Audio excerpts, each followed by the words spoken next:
Hello' everyone, আজি আহিছোঁ পথাৰলৈ আৰু পথাৰলৈ অহাৰ এটা কাৰণ আছে। পথাৰৰ মাজত এজোপা বগৰী আছে আৰু সেয়েহে বগৰী খাবৰ মন যোৱাত বগৰী চাবলৈ বুলি আহিলোঁ। পকিলে নাই পকা তাকো গম নাপাওঁ, আহিছোঁ আৰু এই লগৰকেইজনীৰ লগত আহি আছোঁ আৰু ভণ্টি আহিছে।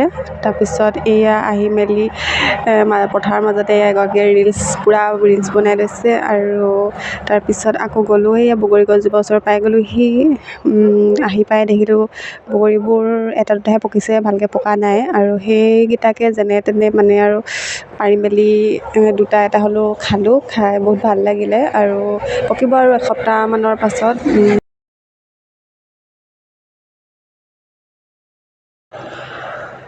আৰু এয়া পূৰা পাৰি মেলি ল'লোঁ বগৰী, তাৰপিছত বেছি নাপালোঁ আৰু কম পালোঁ আৰু এয়া এগৰাকী পূৰা ৰিলচ বনোৱাত ব্যস্ত পথাৰৰ মাজত আৰু এইফালে পূৰা ৰাস্তা এটা গৈছে, গাড়ী চাড়ী চলিব পাৰে পথাৰৰ মাজত। এইখনে হৈছে আমাৰ পথাৰখন আৰু পথাৰৰ মাজতে এয়া ৰাস্তা এটা গৈছে, ৰাস্তাটোলৈ গ'লোঁ আৰু গৈ পেলানি পূৰা ফটো চটো মাৰি ল'লোঁ। যিহেতু গধূলিয়ে হ'ব হ'ল আৰু এয়া ভিডিঅ' চিডিঅ' বনালোঁ, পূৰা বনাই মেলি ঘৰলৈ উভতিব হ'ল যে ঘৰলৈ যাওঁ আৰু মোৰ ব্লগটো ইমানতে সামৰিছোঁ। আজিলৈ আহিছোঁ, বাই।